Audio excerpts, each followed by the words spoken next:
میری ماں نے اپنی بیٹی کو شرافت کی چادر میں چھپا کر ہماری پرورش کی۔ جن مشکلات سے ہمیں پالا وہ ہم ہی جانتے ہیں۔ ہم نے ایک وقت کی روٹی کھائی مگر پڑھائی کبھی نہیں چھوڑی۔ ہمیں یقین تھا کہ تعلیم ہی وہ واحد زینہ ہے جس کی مدد سے ہم افلاس کو عبور کر سکتے ہیں۔ ماں کی انتھک محنت رنگ لائی اور بھائی مجاہد اعلیٰ نمبروں سے کامیاب ہو گئے۔ جب ان کے ہاتھ میں ڈگری آئی تو انہوں نے اسکیم کی کاغذ کو آنکھوں سے لگا لیا۔ انہیں پورا یقین تھا کہ یہ ڈگری ان کی کامیابی کا اصل پروانہ ہے۔ کئی دن تک وہ اسی خوشی میں سرشار رہے کہ نوکری خود انہیں ڈھونڈتی ہوئی آ جائے گی۔ بھائی نے پوزیشن لی تھی، گولڈ میڈل حاصل کیا تھا جس پر انہیں فخر بھی تھا، مگر کافی دن گزر گئے، نہ ملازمت ملی نہ روزگار۔ کوئی عہدہ ان کو ڈھونڈتا ہوا نہ آیا، نہ ہی کسی نے ہمارے غریب خانے پر دستک دی۔ یہاں تک کہ مسلسل محنت کرتے کرتے ماں بستر سے جا لگی۔ آج بھی حسب معمول ہمیں کل کی روٹی کی فکر تھی۔ گھر میں مٹھی بھر چاول بچے تھے۔ اماں کی کراہوں نے بھائی کو ایک گہرے خواب سے جگا دیا۔ انہوں نے سوچا ملازمت کے انتظار میں بوڑھا ہو جاؤں گا اور ماں بغیر دوا کے مر جائے گی۔ اسی لمحے وہ بغل میں ڈگریوں کا لفافہ دبائے گھر سے نکل کھڑے ہوئے۔ اب روز ہی کسی نہ کسی اسامی کا اشتہار پڑھ کر وہ بسوں میں دھکے کھاتے، صبح سویرے نئے عزم کے ساتھ نکلتے اور شام کو ہارے ہوئے جواری کی طرح تھکے ماندے گھر لوٹتے۔ چہرے پر شرمندگی ہوتی، میں نے تسلی دیتی، بھائی مایوسی گناہ ہے، آج نا امیدی سہی، کل کی صبح ہمارے لیے نئی امید لے کر آئے گی۔ ایک روز وہ صبح سویرے حسب معمول لفافہ ہاتھ میں لے نکلے۔ اس دن وہ اپنے شہر سے لاہور گئے تھے۔ ان دنوں اس روٹ پر جو بسیں چلا کرتی تھیں ان میں سے اکثر کی حالت خستہ تھی۔ بس میں رش کی وجہ سے اکثر مسافروں کو کھڑے ہو کر سفر کرنا پڑتا۔ جنہیں سیٹ مل جاتی لوگ اپنا سامان ان کی گود میں رکھ دیتے۔ اس روز بھائی کو قسمت سے سیٹ مل گئی۔ ان کی گود میں کئی لوگوں کا سامان رکھ دیا گیا۔ جب ان کا اسٹاپ آیا تو تمام مسافروں نے اپنا سامان واپس لینا شروع کر دیا، لیکن ایک تھیلا ایسا تھا جس کا کوئی دعوے دار نہ تھا۔ بھائی نے کئی بار پکارا، یہ تھیلا کس کا ہے، مگر کوئی جواب نہ ملا۔ آخر کار بھائی وہ تھیلا ساتھ لے آئے۔ گھر آ کر انہوں نے تھیلا مجھے پکڑا دیا اور خود منہ ہاتھ دھونے چلے گئے۔ میں نے تھیلا کھولا تو اس میں 2 جوڑے کپڑے اور ایک پرس تھا جس میں 5,000 روپے اور ایک شناختی کارڈ موجود تھا۔ کارڈ سے تھیلے کے مالک کا پتہ چل گیا۔ بھائی نے فوراً ان کے پتے پر ایک خط لکھا، یہ تھیلا میرے پاس بحفاظت موجود ہے، آپ یہ خط ملتے ہی درج ذیل پتے پر آ جائیں۔ اگر میں نہ ملوں تو نام بتا کر میری والدہ سے اپنا سامان وصول کر سکتے ہیں۔ کچھ دن بعد تھیلے والے صاحب آ گئے۔ بھائی گھر میں موجود تھے۔ انہوں نے امانت ان کے حوالے کر دی۔ جو شخص تھیلا لینے آیا تھا وہ ایک زمیندار کا صاحبزادہ تھا۔ نام تھا احمد۔ ہماری حالت زار دیکھ کر وہ حیرت زدہ رہ گیا۔ اس نے بتایا یہ تھیلا دراصل میرے ایک واقف کار کا ہے، شناختی کارڈ انہی کا ہے، میں امانت لینے آیا ہوں۔ اس نے مجاہد بھائی سے کہا، آپ تو نام کے ہی نہیں عمل کے بھی مجاہد ہیں، بیٹھے بٹھائے آپ کو 5,000 روپے مل سکتے تھے، پھر بھی آپ نے اتنی زحمت کیوں کی؟ پھر اس نے مزید بتایا کہ یہ تھیلا ایک خاتون کا تھا، وہ خود نہیں آ سکی اس لیے مجھے بھیجا گیا۔ بھائی نے جواب دیا، احمد صاحب سارے لوگ ایک جیسے نہیں ہوتے، یہاں ہر قسم کے انسان موجود ہیں۔ پیسہ آنی جانی چیز ہے، اصل چیز انسان کا ضمیر ہے۔ چند روپیوں کی خاطر باضمیر انسان اپنا ایمان نہیں بیچتا۔ حرام کی کمائی کبھی راس نہیں آتی، اس لیے میں نے 5,000 کی خاطر اپنا ایمان خراب نہیں کیا۔ یہ پہلی ملاقات ہی احمد پر گہرا اثر ڈال گئی۔ وہ بھائی کے کردار سے بے حد متاثر ہوا۔ چاہتے ہوئے اس نے بھائی کو اپنے گھر آنے کی دعوت دی۔ جب بھائی احمد کے گھر گئے تو حیران رہ گئے۔ وہ ایک بڑے زمیندار کا بیٹا تھا، اسے کسی نعمت کی کمی نہ تھی۔ احمد اپنے والدین کا اکلوتا بیٹا تھا اور اس کے والد کے تعلقات بااثر شخصیات سے تھے۔ دونوں کی دوستی اس قدر مضبوط ہو گئی کہ برسوں کی دوریاں لمحوں میں سمٹ گئیں۔ احمد بھائی مجاہد کا بے حد احترام کرتا تھا، لیکن وہ ایک بگڑا ہوا نواب زادہ تھا۔ مجاہد نے دوست ہونے کے ناطے سے نیکی اور بھلائی کا راستہ دکھانا چاہا، مگر وہ اپنی مرضی کا مالک تھا۔ جب بھائی اسے سمجھانے کی کوشش کرتے تو وہ کہتا کہ تم کو میری عادتوں سے کیا غرض، بس دوستی سے غرض ہونی چاہیے۔ میرے بھائی کے پاس قابلیت اور لیاقت تھی، لیکن نوکری کے لیے سفارش نہیں تھی۔ ان کی ایمانداری اور نیک نیتی کی بدولت آخرکار انہیں ایک مؤثر سفارش حاصل ہو گئی۔ احمد کی دوستی اور اثر و رسوخ سے بھائی کو ایک اچھی ملازمت مل گئی۔ اس احسان پر میرے بھائی کا دل احمد کا بے حد شکر گزار تھا، تبھی وہ ہر وقت ان کی بھلائی کے بارے میں سوچتے رہتے تھے۔ یہ چھٹی کا دن تھا۔ بھائی اپنے دوست سے ملنے گئے تو اسے ڈیرے پر ایک تصویر سے باتیں کرتے ہوئے پایا۔ اچھا وہ مجاہد تم آ گئے، میں تمہاری طرف ہی آنے والا تھا، یہ کہہ کر احمد نے بھائی کو تصویر دکھائی۔ بھائی کو یوں لگا جیسے یہ کسی عام لڑکی کی نہیں بلکہ کسی حور کی تصویر ہو، جو ستاروں بھرا لباس پہنے آسمان سے اتر کر اس تصویر میں سمٹ گئی ہو۔ لڑکی نے وہی جوڑا پہنا ہوا تھا جو تھیلے میں موجود تھا، جو کبھی احمد کے توسط سے ان کے گھر پہنچا تھا۔ یہ کس کی تصویر ہے؟ مجاہد نے حیرت سے پوچھا۔ احمد نے جواب دیا کہ مجاہد بھائی، یہ فریحہ ہے، میری زندگی کا حاصل۔ میں اسے اپنی شریک حیات بنانا چاہتا ہوں۔ وہ ایک نایاب پھول ہے اور میں اس کی خوشبو پھول سے کچھ دیر بعد جدا بھی ہو جاتی ہے، لیکن اگر یہ مجھے نہ ملی تو میری زندگی ویران ہو جائے گی، جیسے جنگل میں سوکھے ہوئے درخت۔ تب مجاہد نے اسے سمجھایا کہ ہمیشہ شادی کسی شریف اور اچھے خاندان میں ہونی چاہیے۔ جہاں تک محبت کا تعلق ہے، اکثر اس راہ میں دکھ ہی دیکھنے کو ملتے ہیں۔ میری دعا ہے کہ تمہاری محبت تمہیں حاصل ہو اور تمہیں راز بھی آئے۔ احمد نے قدرے خفی سے کہا کہ مجاہد، یہ کیسی مایوس کن باتیں کر رہے ہو؟ دراصل تم حالات سے اتنے لڑے ہو کہ تمہارے اندر جذبات باقی ہی نہیں رہے۔ مجاہد جانتے تھے کہ احمد کے والد اس رشتے پر ہرگز راضی نہ ہوں گے، کیونکہ وہ پرانی وضع کے روایت پسند زمیندار تھے اور محبت کی شادی کے سخت خلاف تھے۔ پھر بھی احمد مجاہد بھائی کو فریحہ کے گھر لے گیا اور ان سے ملاقات کروائی۔ وہ واقعی غیر معمولی خوبصورتی کی مالک تھی۔ ان دونوں کی محبت دیکھ کر مجاہد نے دل سے دعا دی کہ خدا کرے تم دونوں اپنی منزل پالو۔ احمد کے گھر کی خواتین ہمیشہ 7 پردوں میں رہا کرتی تھی، لیکن اس روز محبت نے سب رسم و رواج کے دروازے کھول دیے تھے۔ ایک ماہ بعد احمد ہمارے گھر آیا اور مجاہد کو بتایا کہ اس کے والدین اس کی فریحہ سے شادی کے حق میں نہیں ہیں۔ ماں شاید مان جائے، مگر والد نے صاف کہہ دیا ہے کہ اگر احمد نے فریحہ سے شادی کی تو وہ اس سے تمام رشتے ختم کر دیں گے۔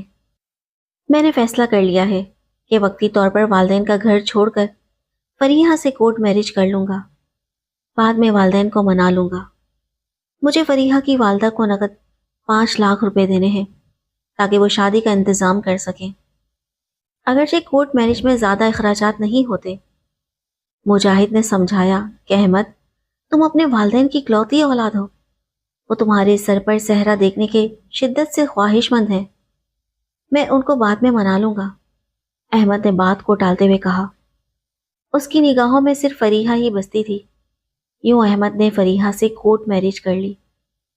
شادی کے بعد کچھ عرصے وہ فریحہ کے ساتھ علیحدہ مکان میں رہا، کبھی اس کے پاس کبھی والدین کے پاس چلا جاتا۔ ابھی تک والدین کو اس کی خفیہ شادی کا علم نہ تھا۔ مجاہد بھائی نے احمد کو اپنے محلے میں کرائے پر ایک مکان دلوا دیا تھا تاکہ جب وہ والدین کے گھر جائے تو ہم فریحہ کا خیال رکھ سکیں اور وہ خود کو تنہا محسوس نہ کرے۔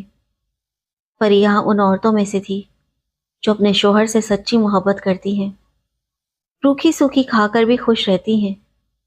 اسی وجہ سے احمد نے اپنی تمام بری عادتیں ترک کر دی تھیں۔ وہ ایک اچھا شوہر ثابت ہوا تھا۔ اگر فریحہ کو معمولی سی تکلیف بھی ہوتی تو وہ تڑپ اٹھتا، کہتا تھا یہ لڑکی بہت نازک ہے، اسے اگر پھول کی پتی بھی چھو جائے تو بھی دکھ ہوتا ہے۔ پھر ایک ایسا وقت آیا کہ مجاہد بھائی کو ملک سے باہر جانا پڑا۔ احمد نے کہا کہ یار، باہر کیا رکھا ہے، مت جاؤ، اپنے ملک میں اپنے لوگوں کے ساتھ رہو۔ مگر میرے بھائی ہر حال میں جانا چاہتے تھے۔ کہنے لگے یوں سمجھ لو میں اپنے ادھورے خوابوں میں رنگ بھرنے جا رہا ہوں. دعا کرنا انشاءاللہ جلد ملاقات ہوگی. کچھ عرصے بعد بھائی نے مجھے اور امی کو بھی بلا لیا اور ہم 4 سال دیار غیر میں رہے. شروع میں احمد کے خطوط آتے رہے، بعد میں رابطہ ختم ہو گیا. جب ہم پاکستان واپس آئے تو بھائی نے آتے ہی احمد کو تلاش کیا، مگر اس کا کچھ پتہ نہ چلا. تبھی مجاہد بھائی کا تبادلہ پشاور ہو گیا اور ہم وہاں چلے گئے. ایک دن ہم صدر بازار سے گزر رہے تھے کہ احمد آتا دکھائی دیا. بھائی نے آواز دی اور دونوں بغل گیر ہو گئے. وہ ہمارے ساتھ گھر آیا. وہ بہت کمزور اور غمزدہ لگ رہا تھا. زمانے بھر کے دکھ اس کے چہرے پر چھائے ہوئے تھے. بھابھی کیسی ہیں؟ فریحہ اب میری زندگی میں نہیں رہی، احمد نے جواب دیا. میں شہر میں رہ رہا تھا.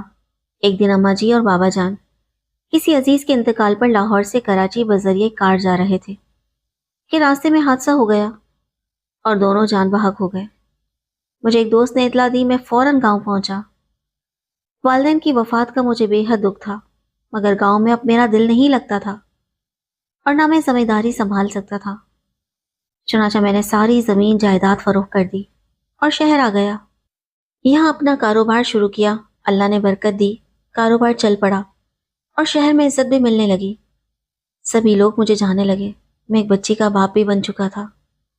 مجھے سکون تھا، مگر دل میں ایک فکر ہمیشہ رہتی تھی، فریحہ کی.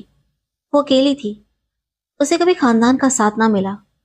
ایک ملازمہ اس کے ساتھ دن رات رہتی تھی، وہ میری آیا تھی جس نے مجھے بچپن میں پالا تھا. سب اسے دائی اماں کہتے تھے. وہ میرے اعتماد کی خاتون تھی، مگر میری بیوی کو اس کا علم نہ تھا، اس لیے کبھی کبھار اسے ایسا سلوک کرتی جیسے وہ کوئی نوکرانی ہو. دائی اماں سب کچھ برداشت کر لیتی تھی. مجھے معلوم نہ تھا کہ میرے پیچھے فریحہ کیا کرتی ہے، کہاں جاتی ہے. میں اس پر اندھا اعتماد کرتا تھا. ایک دن مجھے اسلام آباد ایک ضروری کام سے 4 دن کے لیے جانا پڑا، مگر کام اگلے دن ہی ہو گیا تو میں فوری واپس آ گیا. فریحہ کو اندازہ بھی نہ تھا کہ میں اگلے دن آ جاؤں گا. جب گھر آیا تو موجود نہیں تھی. شام کا وقت تھا، سوچا بازار گئی ہوگی. رات تک اس کا انتظار کرتا رہا، مگر وہ واپس نہ آئی تو پریشانی ہونے لگی. اماں سے پوچھا تو وہ گھبرا گئی. ان کی حالت دیکھ کر میں نے مزید کچھ نہ پوچھا. دل میں سوچا یہ بیچاری کیا جانے، فریحہ خود آئے گی تو سب پوچھ لوں گا. میں گھر کی چھت پر جا کر ٹہلنے لگا. بار بار اوپر سے جھانک بھی لیتا کیونکہ فکر بڑھ رہی تھی. رات کے 10 بج چکے تھے اور وہ نہیں آئی تھی. صحن میں جھانک کر دیکھا، ہماری گیٹ پر ایک گاڑی رکی اور فریحہ اس میں سے اتری. ایک نوجوان نے اتر کر اسے خدا حافظ کہا اور اس کا بوسہ لیا، پھر گاڑی میں بیٹھ کر چلا گیا. تبھی فریحہ نے بیل بجائی. اماں نے دروازہ کھولا. میں تب تک سیڑھیاں اتر کر صحن میں آ چکا تھا. مجھے سامنے دیکھ کر فریحہ حیرت زدہ رہ گئی. اس کے لبوں سے بے اختیار یہ الفاظ نکلے، آپ کو تو 4 دن بعد آنا تھا. میں نے اس کی بات کو نظر انداز کرتے ہوئے پوچھا، تمہارے ساتھ کون تھا؟ وہ بولی، میرا منہ بولا بھائی تھا. میں نے سختی سے کہا، جھوٹ مت بولو، آج تک تم نے کسی منہ بولے بھائی کا ذکر تک نہیں کیا. مجھے اماں نے سب بتا دیا ہے کہ جب میں گھر میں نہیں ہوتا تم اس کے ساتھ جاتی ہو. کیا یہ سچ ہے یا جھوٹ؟ اس پر وہ گھبرا گئی. حالانکہ اماں نے ابھی تک ایک لفظ بھی میری بیوی کے خلاف نہیں کہا تھا. فریحہ سے کوئی جواب نہیں بن پایا، مگر چہرہ فک تھا. میں نے کہا، بتاؤ، کیا منہ بولے بھائی اس طرح شوہر کی غیر موجودگی میں ملتے ہیں؟ کچھ شرم کرو، تمہاری وفا کا بھرم کھل چکا ہے. یہ تمہاری نہیں میری خطا ہے کہ میں نے تمہارے خاندان کا اتا پتا معلوم نہ کیا اور تم سے شادی کر لی. وہ مجھ سے معافی مانگنے لگی، مگر معافی کی بجائے میں نے اسے طلاق دے دی. احمد جب یہ الفاظ کہہ رہا تھا تو وہ راکھ کے ڈھیر کی طرح دکھائی دے رہا تھا. شاید اسے اپنے والدین سے دھوکہ کرنے کی سزا ملی تھی. جس عورت کی خاطر اس نے بڑھاپے میں والدین کو چھوڑا، اس کے سحری کی خوشیاں دیکھنے کی آرزو لیے وہ دنیا سے رخصت ہو گئے. پھر فریحہ بھی اس کی زندگی میں نہ رہ سکی. اس کی چھوٹی سی بچی ماں کے پیار سے محروم ہو گئی، مگر اماں کی شفقت میں پروان چڑھ رہی تھی. مجاہد بھائی، لوگ سمجھتے ہیں کہ دولت سے سکون ملتا ہے کیونکہ دولت سے ہر شے خریدی جا سکتی ہے، لیکن میں کہتا ہوں کہ دولت سے سکون نہیں خریدا جا سکتا. میں قسم کھا کر کہتا ہوں، اگر کوئی مجھے سکون کے بدلے میری ساری دولت مانگ لے تو میں دے دوں گا۔ مجاہد بھائی نے اسے تسلی دی اور سمجھایا کہ خدا کی ذات سے نا امید ہونا گناہ ہے، اس ذات پر بھروسہ کرنا چاہیے، کیونکہ وہی ہے جو بے قرار دلوں کو سکون دے سکتا ہے۔ مجاہد بھائی نے کہا، تم تنہا نہیں رہو، میرے گھر کا دوسرا پورشن خالی ہے، تم ہمارے یہاں آ جاؤ۔ احمد کافی دن ہمارے ساتھ رہا۔ اس کی 4 سالہ بچی مجھ سے بہت مانوس ہو گئی تھی۔ اماں بھی تنہائی سے گھبرا گئی تھی۔ وہ امی کے ساتھ کام کرتی تھیں اور خوش رہتی تھیں کہ شکر ہے کوئی مجھ سے بات کرنے والا تو ملا۔ ایک مردہ دل شخص کو زندگی کی طرف واپس لانا آسان کام نہیں تھا۔ یہ جان جوخم کا کام امی نے کیا۔ وہ احمد کا ایک ماں کی طرح خیال رکھنے لگی۔ احمد بھی اب ہمارے گھر کو اپنا گھر سمجھنے لگا تھا۔ وہ چاہتا تھا کہ مجاہد بھائی سے دور نہ ہو، اکیلے رہنے سے اسے تنہائی ستاتی تھی۔ احمد اور مجاہد بھائی کا ایک مشترکہ دوست اطہر تھا، جو کبھی کبھار ہمارے گھر آتا تھا۔ امی نے اس کی والدہ اور بیوی سے کہہ رکھا تھا کہ اگر کوئی مناسب رشتہ ہو تو میری بیٹی کے لیے کوشش کریں۔ ایک دن اطہر نے امی سے کہا، انٹی، اگر دوستی رشتہ داری میں بدل جائے تو کیسا رہے گا؟ احمد آپ لوگوں کے پاس خوش رہتا ہے۔ شاید اطہر اس کے دل کی بات امی تک پہنچانا چاہ رہا تھا۔ امی اور مجاہد بھائی اس بات کا مطلب سمجھ گئے، اور میری تقدیر میں جو لکھا تھا پورا ہو گیا۔ میری شادی احمد سے ہو گئی اور وہ ہمارے گھر کا ہی ایک فرد بن گیا۔ بھائی مجاہد ایک اعلیٰ سرکاری عہدے پر پہنچ گئے تھے۔ یہ سب احمد کے باعث ہوا تھا۔ میرے بھائی نے اسے اپنا بہنوئی قبول کر کے احسان کا اچھا صلہ دے دیا۔ احمد کھلے دل، سادہ لو اور پیار کرنے والا شخص تھا۔ فریحہ کی قسمت اچھی نہ تھی، لیکن میں اپنے قسمت پر ناز کرتی ہوں۔